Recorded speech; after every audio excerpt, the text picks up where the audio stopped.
Welcome to another highly questionable gathering. What do you like on the show today, Bomani? So you're saying the Clippers and DeAndre Jordan don't love each other no more? Dale, papi. What do you make of the Hawks dumping Dwight Howard? Dwight Howard is 31 years old, younger than LeBron James. Wasn't that long ago that he was the super team. Remember, with Steve Nash and Kobe Bryant. Wasn't that long ago the Rockets made him the centerpiece in free agency, and now he's being traded for the bad contract of a Plumlee and a second-round pick. This is a pretty precipitous fall. The game has moved away from people who play like Dwight Howard. He no longer plays the way that he used to play, and so you've seen a fairly precipitous fall. Yeah, but the problem is Dwight's reached that place where we evaluate him in the context of what he does not do or what we think he should do rather than what he does actually give you. And he's still a dude that put up about 13 rebounds a game last year. The fact that people don't like Dwight Howard has made them so revisionist in looking not just at his career, but what he is right now. He's not a game changer. But if I tell you there's a guy out there who gets 13 boards a game, pretty much every team in the league will go for it.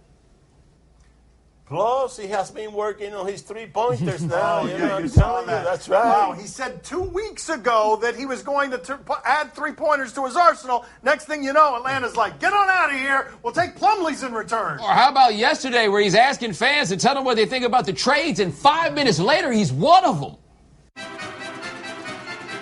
Should the Clippers trade DeAndre Jordan before the draft? Everybody's best friend this time of year, a guy named League Sources, is telling ESPN that the Clippers might be willing to part with DeAndre Jordan for a high draft pick. Really? This is what we're going to do. And the reason that I say really is, are you really trying to re-sign Chris Paul? Because if you do that, you're sending a signal that this is for the future. He may want DeAndre Jordan out of there. That wouldn't shock me in the least. But if you're pushing your horizon away from winning a championship, then why are you even thinking about bringing back Chris Paul or Blake Griffin? Life really comes at you fast. It was not that long ago that the Clippers en masse were barricading the door to DeAndre Jordan's home to keep him from going to the Dallas Mavericks, and now he's being shopped. But the entire game, Bomani, seems to be moving away from these 7-footers who are limited offensively. Anthony Davis wasn't in the playoffs last year. DeMarcus Cousins not in the playoffs last year. Andre Drummond not in the playoffs last year. Hassan Whiteside not in the playoffs last year. If you're going to be a 7-footer, you better play like Kevin Durant does in the modern NBA. Or make some free throws, all right? They don't make that many Kevin Durants. There aren't going to be that many guys. Like, you'll want a guy like DeAndre Jordan. Teams will want them. The Clippers are just up on the ceiling right now. I just don't know what good he is for a team that isn't already good. Well, I have some advice for DeAndre.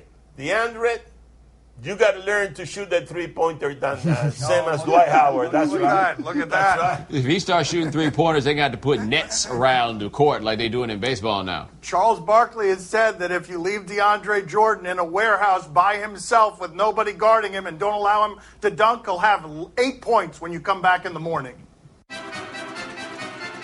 Are you surprised the Lakers gave up D'Angelo Russell? There's a running joke that I have with members of the Heat organization. I will always call them or text them around trade deadline time and say, hey, did the Nets offer Brook Lopez? And every year they're like, yeah, they offered Brook Lopez. This has been for like 4 or 5 years now. They finally got someone to take it, but the only way to do it is the Lakers had to get rid of Timothy Mozgov's contract and they had to pin D'Angelo Russell to it. That's mismanagement 101. When the guy you just signed, the only way to get rid of him is to get one of your big draft picks and send him away in order to make it happen as a stapling effect. Yeah, but is it mismanagement if you're about to draft a point guard? I mean, we're coming into this draft that is so point guard rich, which suddenly made D'Angelo Russell a bit extraneous. If you get Lonzo Ball, you don't need to have him. And D'Angelo Russell hadn't done anything to blow anybody away to the point where you just could not let them go. Having him was great because it allows them to get Brook Lopez, whose contract expires at the end of the year, and sets the Lakers up to make the run that Magic really wants, which is to get some superstars in there. What you got to remember is the Lakers have never been this sorry for this long before, ever. You think Magic is sitting there like, nah,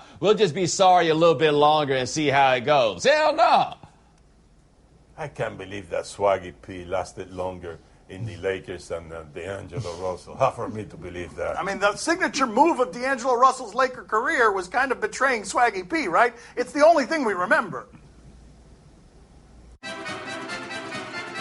are the Cavs hosts this offseason? Well, the Cavs don't have a general manager right now. Jimmy Butler told them thanks, but no thanks. I'd rather be in Chicago. To be there in your tenuous situation doesn't really look like they're going to be the team that manages to get Paul George, which means that all they'll be stuck with is the team that went to the NBA Finals last year and didn't play nearly as badly as I think we'll ultimately remember. They had chances to win a lot of those games in the finals, and they aren't that far off from the Warriors necessarily. Can they make tweaks that make their roster better? That's what we'll have to see. But no, they're not going to get one of the big guns. At least it doesn't seem like Well, it. I'll tell you something to monitor, though. It is worth monitoring if LeBron James is indeed happy and unhappy and has decided for himself that he's going. The last year in Miami, Pat Riley thought he had Pau Gasol locked up, and then there were some cryptic texts from LeBron James that made Pau Gasol say to himself, you know what, Miami seems unstable. I'm not sure if LeBron is going there or not. You have to wonder about that with Jimmy Butler. What is LeBron telling prospective free agents? Because he's not going to want them to tie themselves 3 and 4 and 5 years to Cleveland if he's not going to be there. Oh, we know what he's telling them. Nothing. Like, that's one thing LeBron's really good at in this sort of thing. He ain't answering no direct question about what he's about to do. Hey, Cleveland, this is what you get when you hire a traitor. Once a traitor, always a traitor. That's right. Wow. There's something about the word traitor that's just so sharp. I mean, it was a question about the Cavs. LeBron's under contract. He's got a no trade clause. Still plays there.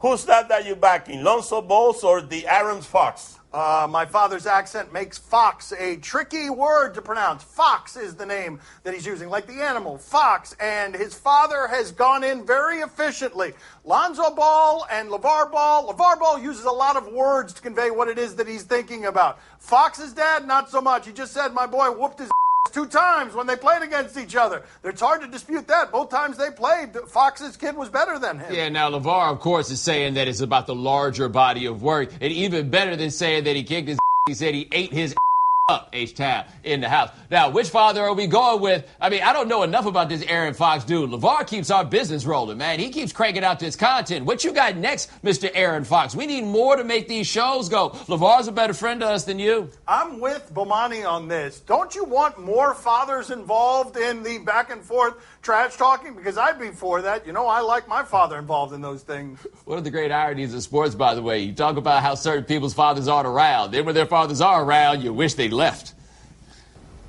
Sounds like an obscene phone call. Balls or Fox, you know? Really? It doesn't sound like one when I say it. All When right, you let's do, keep it does moving. sound like an Let's keep obscene it phone moving. call. Coming up next on my son's TV show, James Davis. My director was like trying to set up new scenes, and I was like, "There's no more scenes, bruh. We have to leave." He was trying to. He was walking with the producer to a corner, and I was like, "Don't walk that way. You guys don't even know where you're walking. Come back this way. We need to get in the van." Joining us at the beach today is James Davis. Once upon a time, I was afraid he was going to be living on my couch. Now he's got a new Comedy Central series called Hood Adjacent that premieres on June 28th at 9 p.m. Eastern and Pacific. Let's talk to him. Is there anything that you want to accomplish with the television show other than making people laugh? Definitely. I always saw comedy as my platform to tell my story, as well as not preach per se, but reveal, I guess, my point of view on the world that I see and how I see it. So in jokes, you have that one moment before the jokes come where you can state whatever you want, and you have to back it up or say something ironic. So if I can say something truthful or reveal a truth and then make you laugh afterwards, I'm just using my platform, I feel like, at the highest level. And I feel like in my show, I'm talking about real issues, but I'm always bringing the laugh afterwards. So I feel like I'm using my platform in a way that gives me fulfillment, but also stays true to my job as a comedian. Now, can you talk about the moment when you guys were shooting your show and some local residents of a neighborhood that you were shooting in came to inform you that you did not have the correct permits? Yes.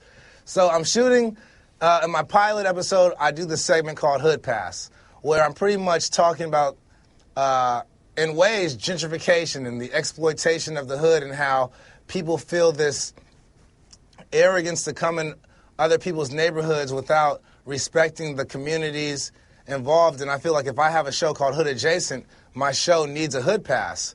And so I get one of my friends who is way more hood than me, and we hit all these iconic hood spots in South Central, and it's going well. It's almost like a hood tour that he's leading me on. And by the time we get to the Liquor Bank, which is this liquor store where they shot scenes from Baby Boy, and it's literally at the center, at the heart of this intersection in South Central where many gangs actually intersect, we're attempting to shoot a scene there, and I've never felt the energy of a neighborhood like at that moment, because I see people on their phones.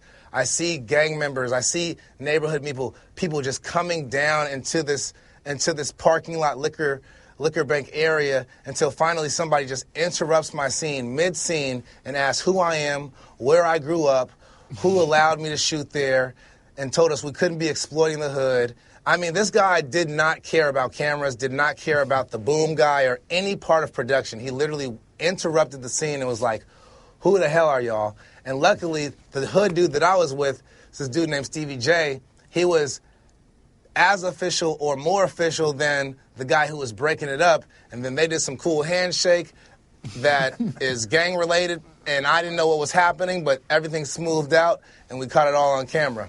If it makes you feel any better, same thing happened to Ice Cube with Friday, and they were demanding fees. That they were they wanted the licensing fees paid in cash right there. Yeah, there's this ownership. Like, I mean, I had guys patting their guns under their shirt like, who told y'all you could be here, and having this look of what are you going to give us? And I'm like, man, this is a pilot at the time. I have nothing but some camera time if you want to give a confessional, but that's it. Now, see, you seem like you were okay with handling it. How about the rest of the Comedy Central posse? Oh, my gosh. Here's the thing. That's part of why I have this show. There are certain nuances where if you don't understand the tone or the undertones of what people are saying, it can be very dangerous and you not even know. So some people felt the danger. Like, I had a grip guy go to his truck like, I got your back. And I don't know what he had in the truck, but he was like, I got your back.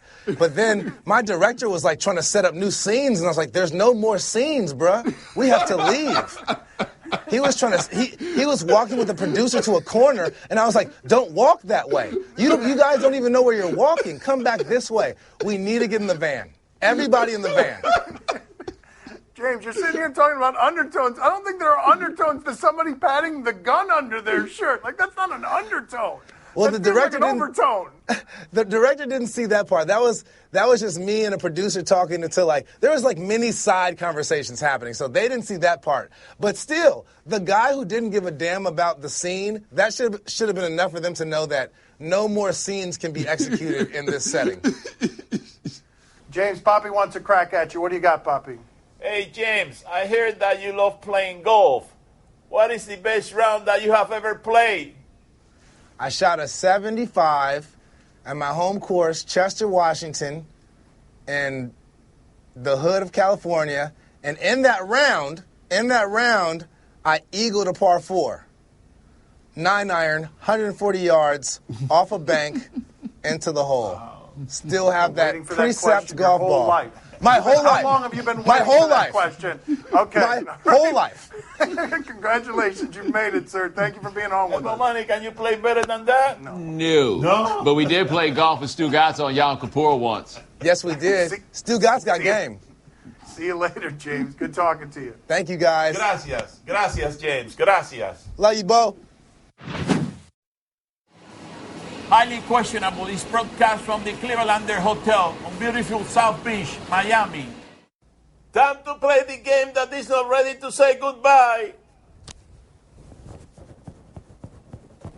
Do you question? You won't do that when Dan leaves. You give us topics and events and we question them. Do you question if Kobe is enjoying retirement? They're not giving us any setup, so I'm assuming that Kobe is at some elementary school dunking on children. No, he's being kind to children. Look at that. Bomani's got a weak spot for children of that age as well. I like children generally. She looks thrilled. That's all right. Oh my God. So you're recording? Like, Daddy did again. I shook my shoe off. Am I the only one who finds that way of carrying a child or on your back a little bit strange? What's strange about that? It allows the kid to see stuff and you'd have your offspring. I know, but sometimes I feel like the kid is just stuck by magnet by its back there against your chest. Nobody else finds that weird? Kid's all right. And by the way, this retirement thing is going way better for Kobe than I expected. Like, he said he'd be okay without basketball. That seemed impossible. Apparently, basketball was the thing that was making him so hard to like. Well, he's doing much better with that baby than with his last one. Dwight Howard. He felt like he was carrying Dwight the same way, didn't he? Just the same way. He felt like he was carrying Dwight around. Do you question if Bibes has game? Biebs? Biebs. I don't know who Biebs is. Let's check in with Justin Bieber.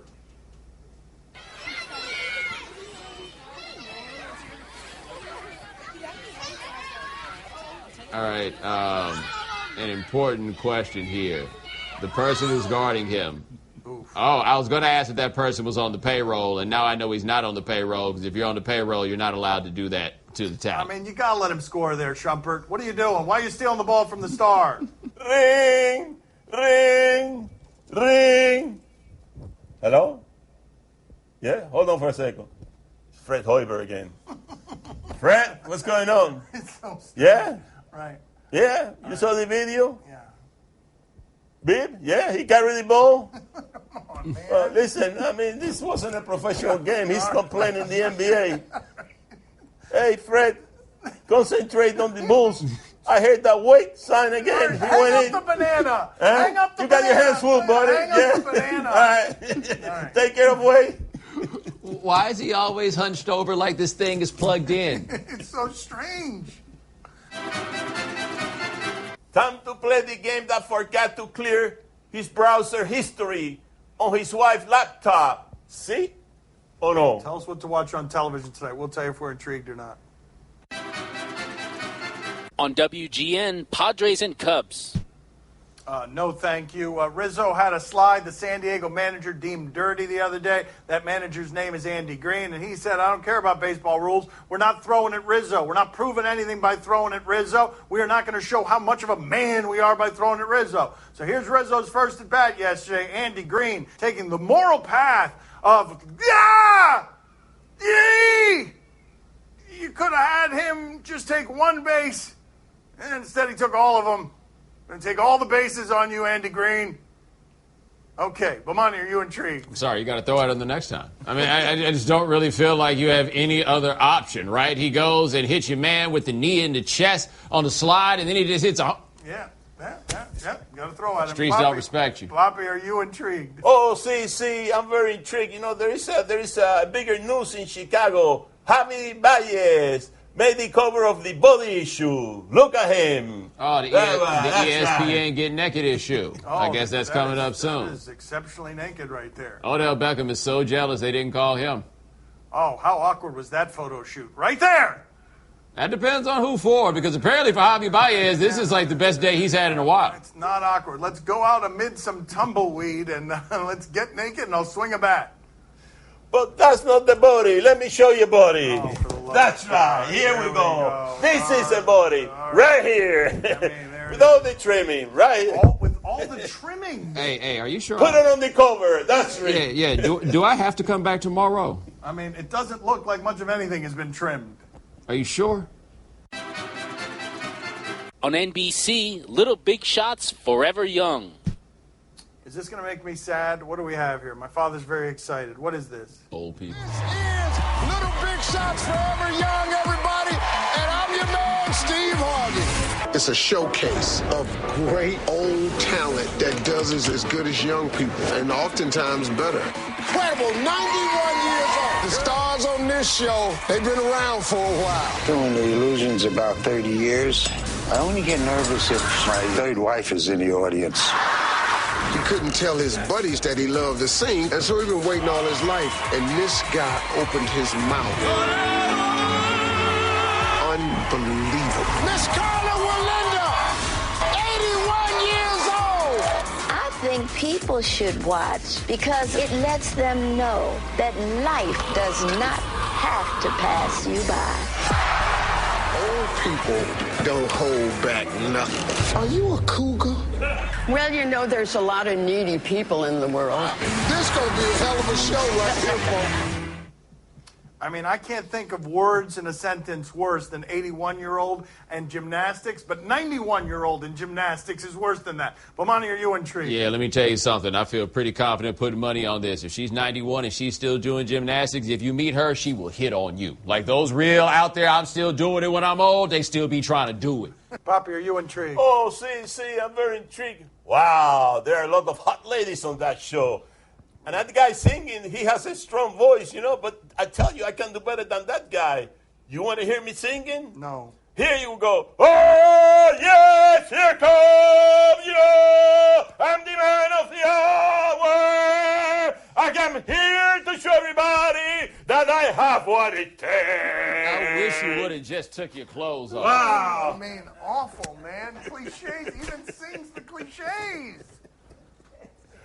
This one is for all the marbles. That's all the time we have for today. Thank you for watching. Bomani's last show, sad day with us tomorrow. Join us. Let's send him off the right way. Thanks for watching. Gracias. See you mañana. A name that you'll never forget. Really?